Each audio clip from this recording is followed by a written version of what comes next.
Wave nature of matter, wave nature of matter. ज्या प्रकारे आईन्स्टाईननं हे सांगितलं होतं की लाईट पार्टिकल नेचर पजेस करते, त्या पार्टिकल्सला फोटॉन म्हणतात, त्याच प्रकारे लुईस विक्टर डी ब्रॉग्लीने 1924च्या जवळपास असं सांगितलं की fast moving particle wave nature show करतात, म्हणजे त्यांना वेव्हलेंथ असते. ओके, एखादा पार्टिकल मूव्ह करत असेल तर त्याचं एम एवढं मास आणि व्ही एवढं वेलॉसिटी म्हणजे पी एवढं मोमेंटम असते. Momentum is to mass into velocity. आपल्याला हे पण माहिती पाहिजे की मोमेंटम आणि कायनेटिक एनर्जीमध्ये रिलेशन काय. Kinetic energy is equal to P square by 2m, म्हणजे P is equal to square root of 2m into kinetic energy. चला परत आपल्या पहिल्या पॉईंटवर जाऊया की 1924मध्ये Louis Victor D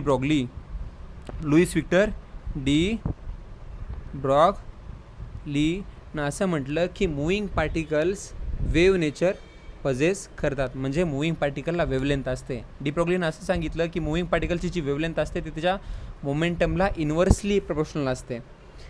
wavelength of a moving particle is inversely proportional to its wavelength आणि कॉन्स्टंट पडते h, lambda is equal to h by p, lambda is equal to h by p, where h is Planck's constant आणि त्याची value किती असते 6.6 into 10⁻34 joule second असते. Okay, जर आपण विचार केला मॅक्रोस्कोपिक बॉडीजसाठी, सचास 0.12 kgचा एक बॉल आहे जो 20 मीटर पर सेकंद पळत असेल तर त्याचं मोमेंटम किती येते mv 2.4 येते. आणि अशा बॉलची जर आपल्याला वेव्हलेंथ काढायला कोणी सांगितली तर ती वेव्हलेंथ येते 6.6 into 10⁻34 divide by 2.4 which is nearly equal to 10⁻34च्या जवळपास येते, म्हणजे त्या ऑर्डरची येते, जे व्हर्च्युअली इम्पॉसिबल आहे मेजर करायला. म्हणून मॅक्रोस्कोपिक पार्टिकल्स जसं मुव्हिंग कार, मुव्हिंग बॉल, मोठ्या मोठ्या वस्तू वेव्ह नेचर शो करत नाहीत, कारण त्यांची वेव्हलेंथ, डी ब्रॉग्ली वेव्हलेंथ म्हणता येईल याला, त्यांची जी वेव्हलेंथ असते ती एवढी छोटी असते की ती बियॉन्ड मेजरमेंट असते. पण या उलट जे मायक्रोस्कोपिक बॉडीज असतात, मायक्रोस्कोपिक पार्टिकल्स सच ॲज, त्याच्यामध्ये दोन प्रकार येतात. एक चार्ज पार्टिकल्स जसं इलेक्ट्रॉन किंवा प्रोटॉन आहे, आणि न्यूट्रल पार्टिकल जसं न्यूट्रॉन आहे. ओके, हे जर मूव्ह करत असतील तर त्यांची वेव्हलेंथ आपल्याला काढता येतं. डी ब्रॉग्ली वेव्हलेंथचा फॉर्म्युला आपल्याला माहिती आहे, पण त्याच्या आधी आपण पाहूया की याचे इलेक्ट्रॉन किंवा प्रोटॉन असतील त्यांना मूव्ह कसं करायचं. इलेक्ट्रॉन किंवा प्रोटॉनला मूव्ह करण्यासाठी आपल्याला पोटेन्शियल डिफरन्स लागते. काय लागते? Potential difference. ओके, V1 आणि V2 एवढ्या potential, V1 minus V2 is equal to V, V1 minus V2 is equal to V. जर आपण एखाद्या चार्ज पार्टिकलला V एवढ्या पोटेन्शियल डिफरन्सच्या अक्रॉस सोडून दिलं तर तो चार्ज पार्टिकल काय करतो, स्वतःमध्ये कायनेटिक एनर्जी भरून घेतो. किती? फॉर एक्झाम्पल एखादा इलेक्ट्रॉन आहे किंवा प्रोटॉन आहे, त्याचा चार्ज किती असतो E, पोटेन्शियल डिफरन्स किती आहे V, तर E इंटू V एवढी काय ते कायनेटिक एनर्जी. जर V एवढ्या पोटेन्शियल डिफरन्समध्ये आपण E एवढा चार्ज ठेवला, तो इलेक्ट्रॉन असू द्या किंवा प्रोटॉन असू द्या, तर त्याची कायनेटिक एनर्जी किती असते? EV असते.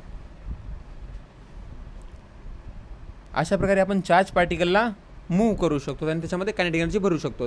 E एवढा चार्ज पार्टिकल किंवा E एवढा चार्ज असलेला पार्टिकल जर V एवढ्या पोटेन्शियल डिफरन्समध्ये सोडून दिला तर त्याची कायनेटिक एनर्जी किती बनते? EV. जर न्यूट्रॉन असतील तर न्यूट्रॉनला मूव्ह कसं करायचं? कायनेटिक थ्री ऑफ गॅसेसमध्ये जसं मोनो ॲटॉमिक मॉलिक्यूलची kinetic energy per unit molecule, एका मॉलिक्यूलची कायनेटिक एनर्जी काय असते? ऑफ अ मॉलिक्यूल, एका मॉलिक्यूलची कायनेटिक एनर्जी म्हणजे 3/2 इंटू बोल्ट्झमन्स कॉन्स्टंट इंटू टेम्परेचर असते. हेच कायनेटिक एनर्जीचं इक्वेशन घ्यायचं, हेच कायनेटिक एनर्जीचं इक्वेशन घ्यायचं न्यूट्रॉनसाठी. ओके. आणि जर आपल्याला इलेक्ट्रॉन, प्रोटॉन किंवा न्यूट्रॉनची जर डी ब्रॉग्ली वेवलेंथ काढायची असेल तर ती de Broglie wavelength lambda is equal to h/p is equal to h/mv is equal to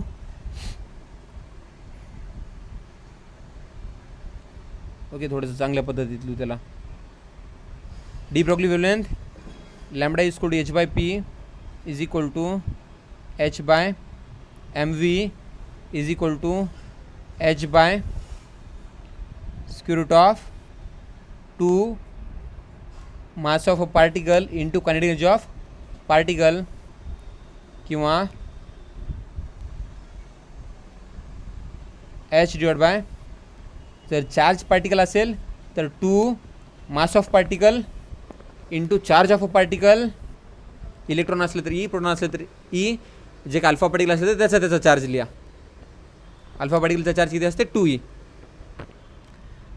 multiplied by potential difference, ज्याच्या अक्रॉस त्याला ॲक्सिलेट करायला आपण. किंवा जर अनचार्ज पार्टिकल असेल किंवा न्यूट्रॉन असेल तर 2m कायनेटिक एनर्जीच्या जागी 3/2 kBt, 3/2 kBt.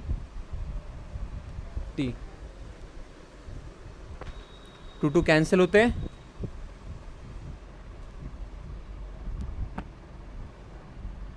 आणि आन्सर येते, चला थोडंसं जाऊ द्या, स्टेपच लागू द्या पण लक्षात राहील.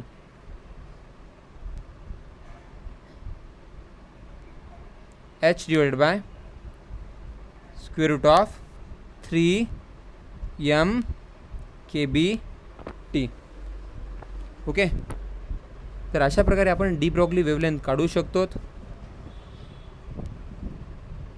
हां, जर आपण फोटॉनला पार्टिकल जर समजलं, तर फोटॉनचं मोमेंटमसुद्धा आपल्याला काढता येते. Because for photon c is equal to, म्हणजे स्पीड बरोबर डिस्टन्स अपॉन टाईम, 1/टाईम म्हणजे frequency, c is equal to nu lambda, and we can write lambda is equal to h/p, किंवा वेवलेंथ इज इक्वल टू c/न्यू लिहायचं पहिल्यांदा आणि यालाच equate करून टाकायचं h/p सोबत. तर अशा प्रकारे आपल्याला फोटॉनचं सुद्धा मोमेंटम काढता येते. This was for photon. हे फोटॉनसाठी होतं आणि हे होतं चार्ज अँड अनचार्ज पार्टिकलसाठी. De Broglie wavelength, de Broglie wavelength. Okay. हा स्टार केलेला फॉर्म्युला कोणासाठी आहे? अनचार्ज पार्टिकलसाठी. जर आपल्याला इलेक्ट्रॉनची डी ब्रॉग्ली वेवलेंथ काढायची असेल तर फॉर इलेक्ट्रॉन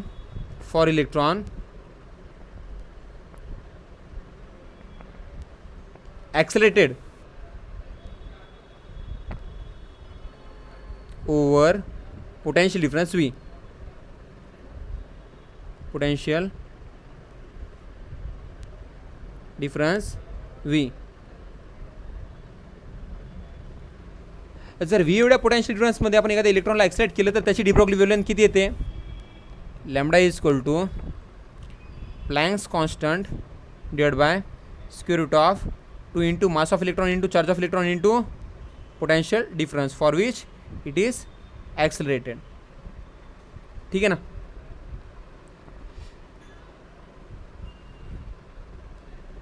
हाच फॉर्म्युला आहे. तर यामध्ये प्लँक्स कॉन्स्टंटची value, 2 mass of electron, charge of electron सगळं कॉन्स्टंट आहे.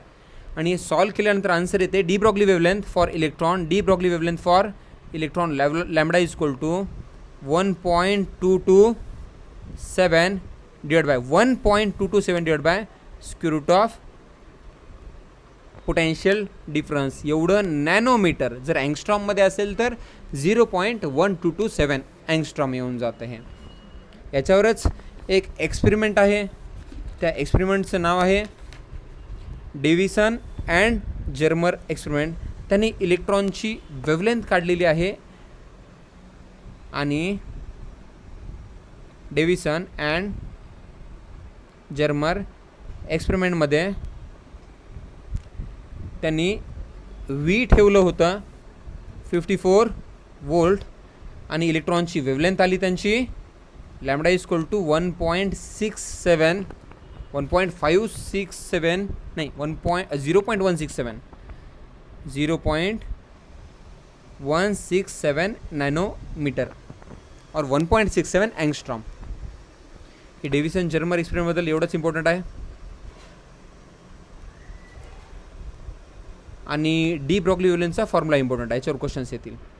Okay, these are for charge particles and this is for uncharged particle.